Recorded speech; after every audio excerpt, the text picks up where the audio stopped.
눈은 보고 귀는 듣고 코는 숨 쉬고 발은 걷고 손은 일하는 기능을 다할 때 존재 가치가 있습니다.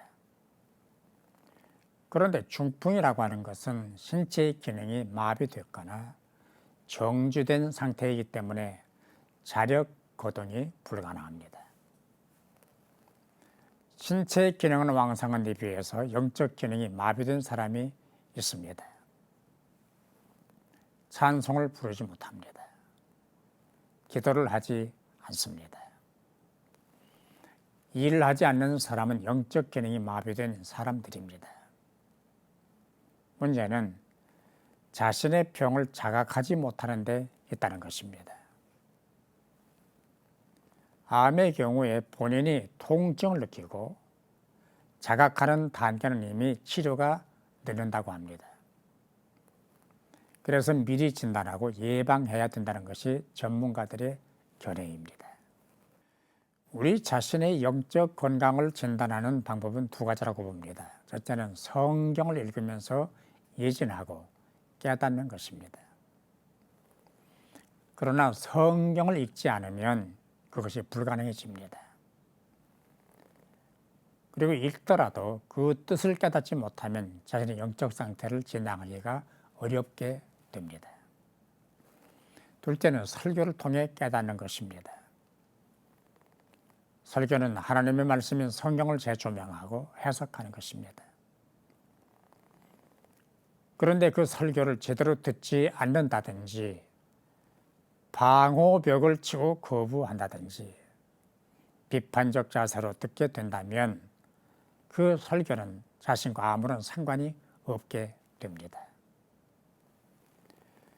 컴퓨터 채팅으로 말하면 내가 아무리 많은 분량의 메시지를 상대편에 보낸다 하더라도 상대편이 거부해버리면 그 메일은 공중에 떠버리고 마는 것과 마찬가지입니다.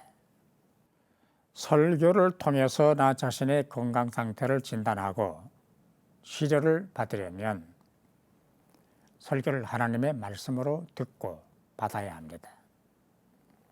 그래야 나의 영적 건강이 확인되고 처방이 되고 치료가 될 수 있습니다.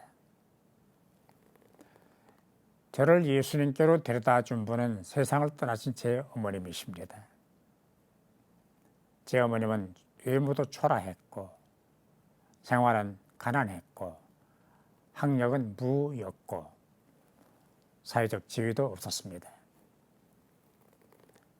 그런데 제 어머님은 저를 임신하신 후 곧바로 저를 예수님께로 데려다 주셨습니다. 저를 위해 기도하셨고 복중에 있는 저를 데리고 새벽 기도회를 마다하지 아니하셨고 교회를 섬겼고 주일 낮과 밤, 수요일 저녁을 빠지지 않으셨습니다. 그러니까 저는 복중에 있을 때부터 어머님이 선택하신 신앙 때문에 그 신앙을 따라야 했고 또 그 길을 따라 걸어야 했습니다. 그 신앙적 선택이 오늘의 저를 만들었습니다. 다시 말하면 저를 주님께로 데려다 준 것입니다. 그리고 어머님의 기도와 소박한 배려가 주님의 종이 되는 쪽으로 저를 인도해 주셨습니다. 제 어머님은 제가 초등학교, 중학교를 다니는 동안 단 한 번도 학교에 와본 일이 없었습니다. 그러나 교회는 반드시 함께 가야 했습니다. 만일 교회에 늦거나 결석을 하면 벼락이 떨어졌습니다. 매를 맞았습니다.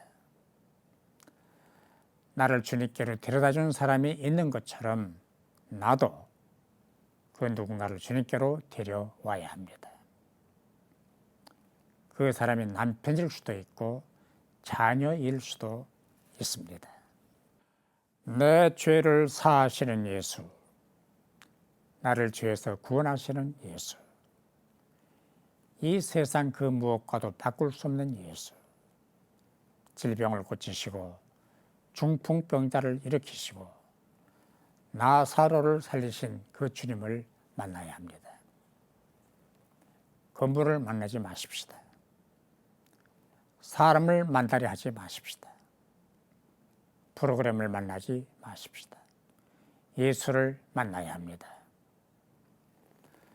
적십자사가 적십자사 회비를 내달라는 캠페인을 위해서 걸어놓은 현수막 글을 보았습니다. 사랑은 동사다라는 글이었습니다. 맞습니다. 사랑은 움직이고 실천은 동사라는 뜻입니다. 믿음은 동사입니다. 믿음은 이념도 구호도 아닙니다. 예수님을 만나야 하는 동사고 진행형입니다. 예수님과 함께 삶의 현장으로 가십시다.